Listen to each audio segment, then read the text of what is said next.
साथियों, आज संविधान के पन्ने के अंतर्गत मैं संविधान सभा के गठन की जो पूरी प्रक्रिया हुई थी उसके बारे में चर्चा करूंगा। तो अपने YouTube चैनल पोटेंशियल तैयारी पर मैं अखिलेश शाह के उपस्थित हूं। आप मेरा अभिवादन स्वीकार करिए। द्वितीय विश्व युद्ध जब अपने अंतिम दिनों में था, लास्ट चरण में चल रहा था, तो उसी समय ब्रिटेन में भी आम चुनाव होना था। आम चुनाव में इंग्लैंड में दो पार्टियां भाग ले रही थीं। एक कंजर्वेटिव पार्टी भाग ले रही थी और एक लेबर पार्टी भाग ले रही थी।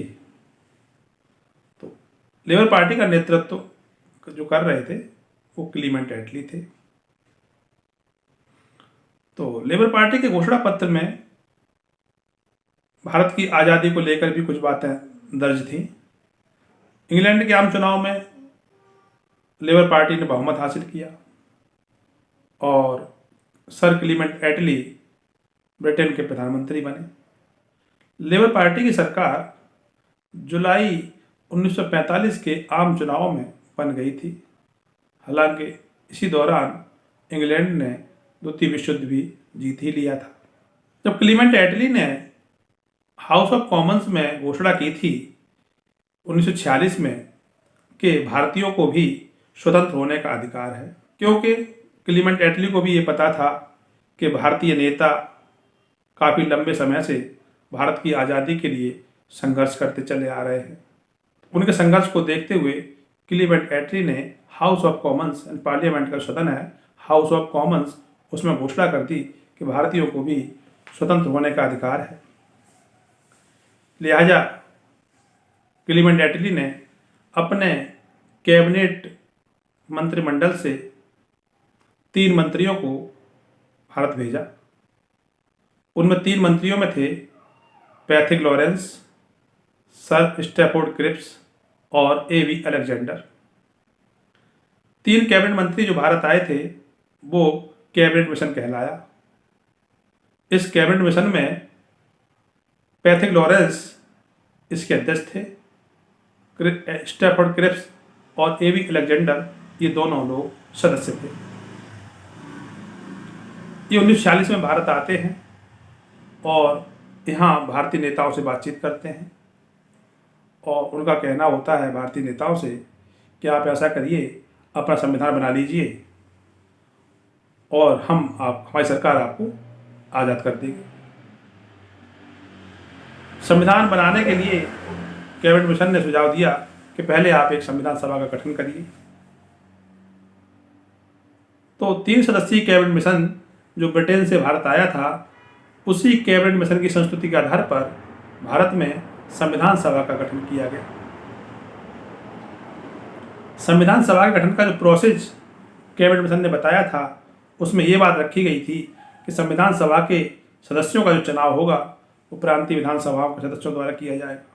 साथ में ये कहा गया कि विधानसभा के एक सदस्य का चुनाव प्रति 10 लाख की जनसंख्या पर किया जाएगा, अर्थात एक सदस्य 10 लाख जनसंख्या का प्रतिनिधित्व करेगा। और प्रांतीय विधानसभाएं अप्रत्यक्ष निर्वाचन प्रणाली द्वारा संविधान सभा के सदस्यों का चुनाव करेंगी। तो साथियों, 1946 में संविधान सभा गठन किया गया। पूरे अविभाजित भारत में संविधान सभा गठन होता है और 389 मेंबर्स पूरे भारत से संविधान सभा के लिए निर्वाचित होकर आते हैं। साथ ही बहुत ही महत्वपूर्ण प्रश्न है, कई बार परीक्षाओं में आता है कि संविधान सभा का गठन किसकी संस्तुति के आधार पर किया गया, तो आपको सीधा बता देना है एक कैबिनेट मिशन की संस्तुति के आधार पर किया गया। संविधान के पूरे दर्शन करवाऊंगा। कृपया वीडियो को लाइक और शेयर अवश्य कर दिया करें और अगर चैनल में पहली बार आए हैं तो चैनल को सब्सक्राइब भी कर लें और चाहे तो आप पूरे वीडियो को सुनने के साथ साथ नोट्स बना सकते हैं। बहुत ही महत्वपूर्ण चीज़ों को मैं इसमें डाल रहा हूँ। सारे टॉपिक्स जो कंप्लीट कर रहे हैं आप लोगों के लिए वो परीक्षा की दृष्टि से बहुत ही महत्वपूर्ण है। वीडियो को पॉज कर करके आप चाहें तो नोट्स बना सकते हैं और अच्छे से नोट्स बन जाएंगे आपके, जिसमें आपकी सारी प्रतियोगी परीक्षाएं, जिसमें भी इंडियन कॉन्स्टिट्यूशन पूछा जाएगा, इंडियन पॉलिटी पूछी जाएगी, वहाँ सीधे सीधे क्वेश्चन आपको इस संविधान के पन्ने से आपको मिलेगी। संविधान सभा का गठन होता है, पूरे भारत से 389 मेंबर चुने जाते हैं। अविभाजित भारत होता था, तब पाकिस्तान का बंटवारा नहीं हुआ है। संविधान सभा की जो पहली बैठक है वो 9 दिसंबर 1946 को नई दिल्ली में होती है, और उसी बैठक में उस संविधान सभा के सदस्यों में सबसे उम्रदराज बुजुर्ग सदस्य डॉक्टर सच्चिदानंद सिन्हा को संविधान सभा का अस्थायी अध्यक्ष नियुक्त किया जाता है।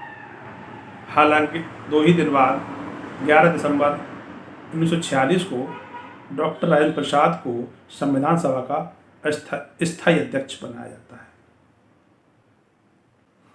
संविधान निर्माण के परिप्रेक्ष्य में कई अलग अलग समितियां बनाई जाती हैं, जिनका नेतृत्व, जिनका अध्यक्ष अलग अलग व्यक्तियों को सौंपा जाता है। जैसे पंडित जवाहरलाल नेहरू को 2 समितियों का अध्यक्ष बनाया गया था, जो प्रमुख थी, संघ शक्ति समिति और संघ संविधान समिति। 2 समितियों का अध्यक्ष पंडित नेहरू जी को बनाया गया था। इस कई समितियां बनी थी, उनमें सबसे महत्वपूर्ण समिति थी प्रारूप समिति। ये 7 सदस्यीय समिति थी, जिसमें डॉक्टर भीमराव अंबेडकर को इसका अध्यक्ष बनाया गया था। प्रारूप समिति को मसौदा समिति, पांडुलेखन समिति, अंग्रेजी में ड्राफ्टिंग कमेटी के नाम से भी जानते हैं, जिसमें एक अध्यक्ष और 6 अन्य सदस्य थे। BN राव को संविधान सभा का संवैधानिक सलाहकार नियुक्त किया गया। उनके द्वारा जो मूल पाठ तैयार किया गया था, उसी मूल पाठ पर विचार करने के लिए, प्रारूप तैयार करने के लिए प्रारूप समिति बनाई गई थी डॉक्टर भीमराव अम्बेडकर की अध्यक्षता में। ये सारा काम चल ही रहा था कि 15 अगस्त 1947 को भारत का विभाजन हो जाता है। भारत विभाजन के फलस्वरूप भारत के 3 टुकड़े हो जाते हैं, जिसमें मेन बॉडी जो होती है वो भारत होता है, और 2 टुकड़े इसके और किए जाते हैं। पूर्वी बंगाल जो था उसे पूर्वी पाकिस्तान नाम दिया जाता है, और पंजाब सिंध प्रांत और पश्चिमोत्तर सीमा प्रांत को मिलाकर पश्चिमी पाकिस्तान बन जाता है। तो जिसे आज हम बांग्लादेश कहते हैं, ये कभी पूर्वी पाकिस्तान हुआ करता था। भारत के विभाजन के समय ये पाकिस्तान का हिस्सा था। ये 1971 में बांग्लादेश अपने अस्तित्व में आया है। 1971 से पहले ये पाकिस्तान का हिस्सा था। तो साथियों, भारत विभाजन के फलस्वरूप जब पाकिस्तान बन जाता है, देश विभाजन हो जाता है, तो संविधान सभा के सदस्यों की संख्या भी घटकर 299 रह जाती है। 26 नवंबर 1949 को ही संविधान भारतीय संविधान सभा द्वारा आत्मार्पित, अधिनियमित और अंगीकृत किया जाता है, और इसी दिन कुछ उपबंध जैसे नागरिकता, अंतरिम संसद और निर्वाचन जैसे भाग लागू किए जाते हैं। लेकिन संविधान पूर्णतः लागू 26 जनवरी 1950 को माना जाता है, क्योंकि 26 जनवरी 1950 को ही भारतीय संविधान पूर्णतः लागू घोषित हुआ था। संविधान सभा की जो अंतिम बैठक हुई थी वो 24 जनवरी 1950 को हुई थी, और उसी दिन संविधान सभा के अध्यक्ष डॉक्टर राजेंद्र प्रसाद को भारतीय गणतंत्र का प्रथम राष्ट्रपति निर्वाचित किया गया था। संविधान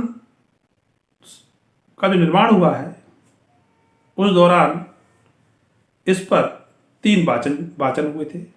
संविधान निर्माण की प्रक्रिया में कुल 2 वर्ष 11 माह और 18 दिन का समय लगा, और इस दौरान कुल 114 दिन बहस हुई तथा 63,96,729 लगभग 64 लाख रुपए का व्यय हुआ था।